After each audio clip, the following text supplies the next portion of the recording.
President, Board, my name is Gary Cook.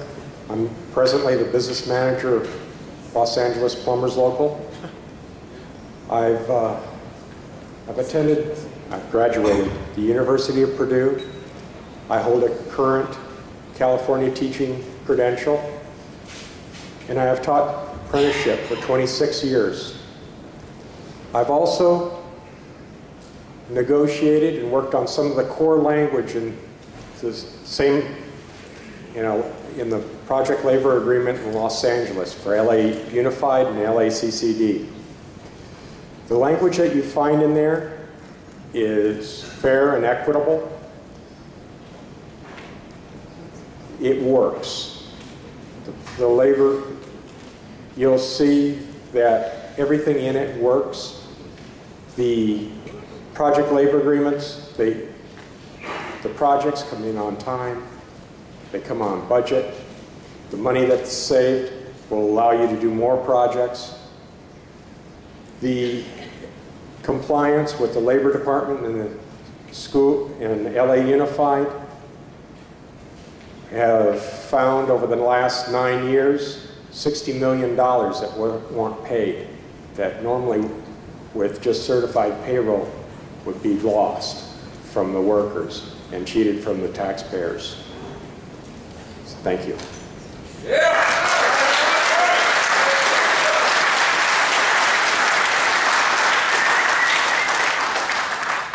Carl Villegas.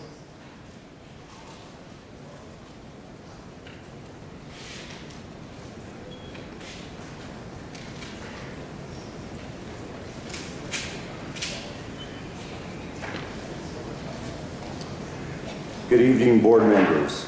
My name is Carl Villegas. I'm a member of IBW Local 440.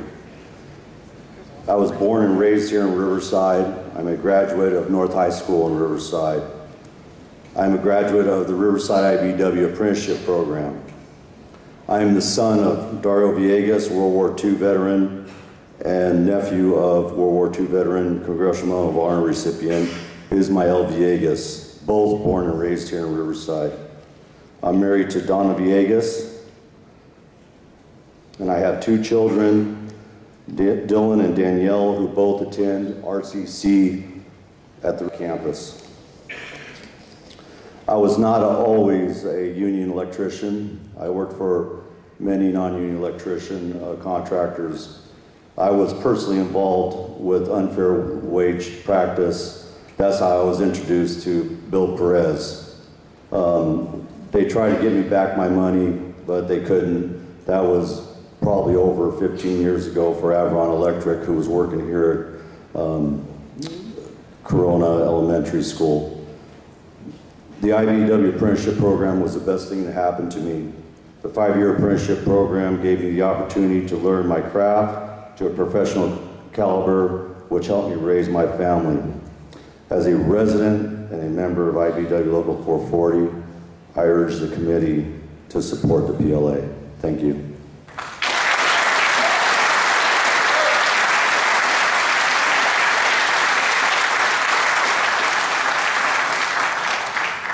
Andre Quintero.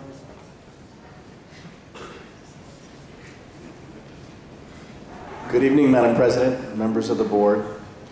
As a former trustee of Rio Hondo Community College District, I will keep this very short because we've heard from a lot of individuals tonight. I'm currently now the mayor of the city of El Monte, and I wouldn't have come this far if I didn't believe very strongly in the decision that you're going to make tonight. And I encourage you to vote for the PLA. In 2001, when I was first elected, I had a chance to communicate with some of the laborers from Laborers Local 300. They have a union facility in El Monte. And they complained to me about a remodeling project of our science building that had taken place before my election. And it had had a lot of problems, including labor issues, and including several change orders that we had to adopt and litigation that ensued after the project. That was one small remodeled building, and it created so much havoc for the campus. Since then, we passed a $245 million bond, and we passed a project labor agreement. We completed a 94,000 square foot learning resource center, an absolute jewel for our campus. And we did it on time and on budget. And it was under a project labor agreement. So I just want to encourage you, and I know you heard a lot of different things about concerns about your fiduciary duty, but I can tell you this. The Accrediting Commission, which just renewed our accreditation, didn't quarrel with any of our financial decision making.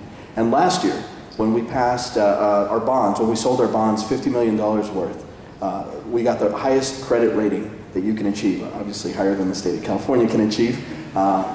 But we got the highest possible credit rating you could achieve. And that's despite all these financial decisions that we made, including adopting a project labor agreement.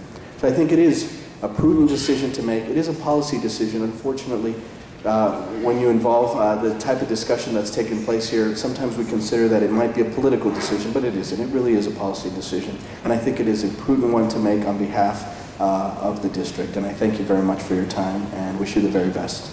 Thank you.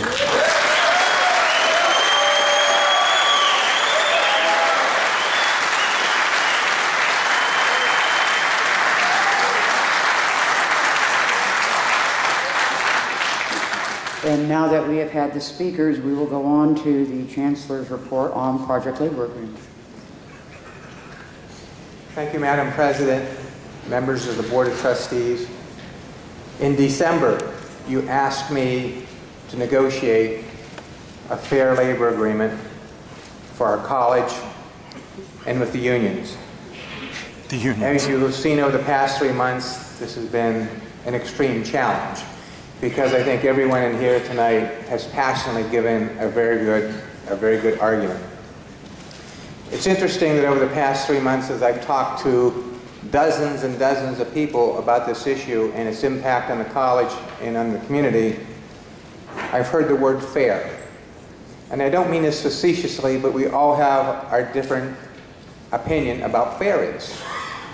Greg Gray thinks it's fair based upon my unique circumstances, the way I was brought up in life, and where I'm at now. And I think that's true for each of us. So I tried to figure out what does fair mean as it relates to this community and this college and this project labor agreement. One of the items I thought was very compelling. We are now approaching the encumbrance of 50% of our Measure C money.